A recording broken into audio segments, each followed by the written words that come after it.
Well, the Rangers signed a 36-year-old, Kevin Pillar, which is going to be interesting because the last series of the year was in L.A., and I was like, well, this is Kevin Pillar's last game in Major League Baseball.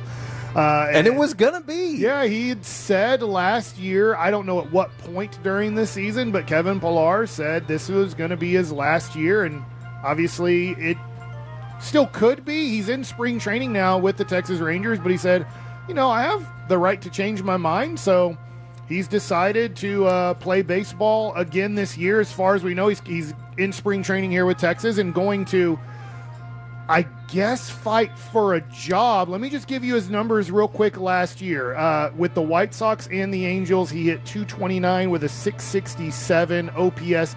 He's not much of an offensive player anymore, but he still can go get it in center field. Okay, let me ask you this then. This is Kevin and perhaps Corey's theory. I don't know. I think you're with me on this.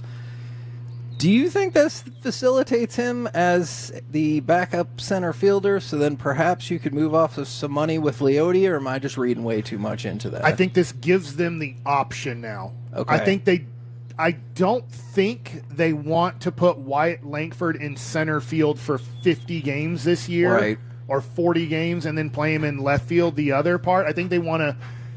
I know this sounds weird, and I don't know how to compare it to football, which I know everybody cares about. I'm not saying you shouldn't. I'm just trying to.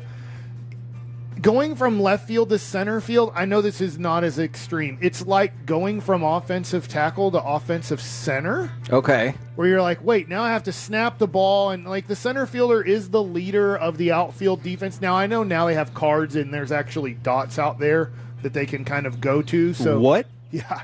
Dots? So yeah. Like out in the outfield? Yes.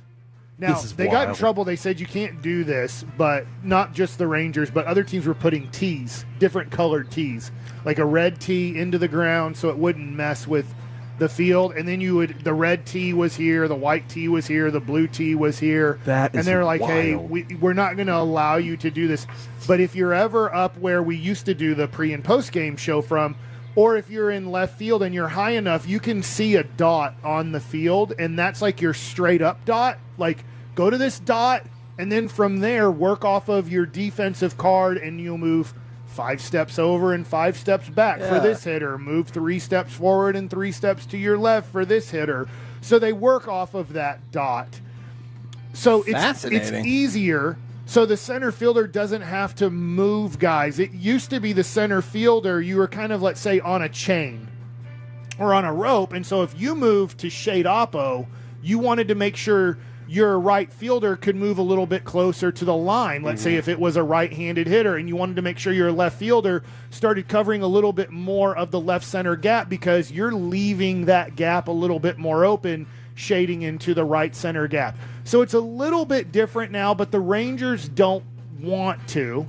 It doesn't mean they won't, but they don't want. Injuries can dictate a lot of different things. They don't want to move Wyatt Langford to center field for some games and then move him to left field. They just think it's easier on his development as an outfielder, one. And then because he still doesn't have a lot of outfield experience in general. Sorry to jump in there, Mike. He's played 3 years of outfield in his life. Yeah, that's not a lot, and you're at the major league level. So this is his 4th year of playing outfield pretty much in his life, and so they want him. He got better and better as the season went along in left field, and so they're like, let's just make him a left fielder the rest of his career for the most part, unless injuries dictate something different. And Boch does have a history of being able to use the right defensive outfielder. Jankowski wasn't a big bat by any means. Right. But this he is was our Jankowski. But That's a good call. he had lots of range in the outfield, which is a good thing. But somebody asked about Jankowski, I don't know, a week or so ago, is on social media. I'm like, there's no spot for him. Yeah. You only have 4 bench players. And he's signed elsewhere now. You have Higgy, who's a backup catcher. You have to have a backup catcher. You have, let's just say, Leody for now. If Evan Carter's your starting center fielder, Leody's your 4th outfielder. And then you have Josh Smith and Ezekiel Duran that can do a lot of different things. They obviously would be more of an infield replacement, but they both can go into the outfield, usually in left field, and give your guys time off. But Ezekiel Duran has a very strong arm. He can transition to right field if you need him for a few games and stuff like that. So you don't really have any more spots on the team, but then you sign Kevin Pillar, and then this goes to Kevin, what we were talking about yesterday is, okay, this does give the Rangers more of an option if somebody is interested in Leody in spring training, because injuries are going to happen, lack of production from a young guy that you thought might be ready for you is going to happen. And Pillar does make more sense when you give Evan Carter days off that he's a right-handed hitter. I haven't looked at his splits in the last few years, but this does make sense. It doesn't mean Leody's going to be in the minor leagues. The thing is, if you don't trade Leody and you come out of spring training healthy, Kevin Pillar probably got it out in his contract. That on March 25th, if I'm he sure, didn't make the as team, we've seen, he can go somewhere else if somebody needs a backup, outfielder. And Pillar was great in the outfield for most of his career. He was a Gold Glove. It's interesting. He never won a Gold Glove. I would have thought he won a Last year Gold Glove. He was 310 against lefties and 173 against righties. Well, that's great, though, because that would be the time he's playing is against lefties at 310. What was his slugging? Or his OPS? Sorry, his OPS 2 years ago against lefties was 733. He had 250 that year. Not bad, though. I mean, if we're talking about Evan Carter. You'd be sitting him theoretically against lefties, so you'd want somebody who can hit lefties. Yeah. And last year was 852. Taveras has value because he is a switch hitting outfielder, and that is a valuable thing for teams that, as Mike was just pointing out, in spring training an injury pops up and now all of a sudden you're looking at lists. If everybody knows he might be available for the right thing, he has value. See, no, he absolutely has value, and I think that's like the good thing and the bad thing, right? Is you have maybe too much value to just be sitting there as a backup might be the case, where other teams are like, well, hell, we could use that. And we're like, hey, well, we still need X, Y, or Z. Now, the other thing, too, is if I have his career right here, he has not played in the minor league since 2014. Pillar. Okay. So would he – this is the thing that you have to kind of think about. Is there any way you can convince him? Let's just say you didn't trade Leody. You know injuries are going to happen. Yeah. Is there any way to convince him to go to Round Rock for 1 month? Will that depend – maybe almost entirely on his agent going out there and gauging other interests. The agent would go out and look and see if there's no place else. But then if you're, I can't imagine this. This would not be good for the Rangers.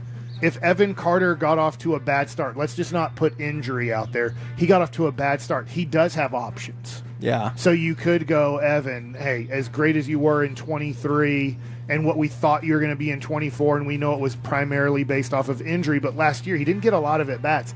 If Evan, after 1 month, is batting 188 again, you could go, let's send him down to AAA. He's only 22 years old, and let him play center field every day for at least a month. And now Leody's your everyday center fielder, and Pillar is your backup outfielder / if you needed a pinch runner for Jock Peterson in the 8th inning because he got on base, Pillar can come in and be a pinch runner in that situation. Yeah. So I like the addition. I like it, and I like him as the 4th outfielder. Leody Taveras is better. I want to make this clear. Yeah. Leody Taveras is a better player than Kevin Pillar. But if you can get Leody, and this sounds weird, off of your books at 4.25 or 4.75, and it gives you a little bit more breathing room to add something at the trade deadline or add something on your team at the end of spring training, I understand how that can make sense.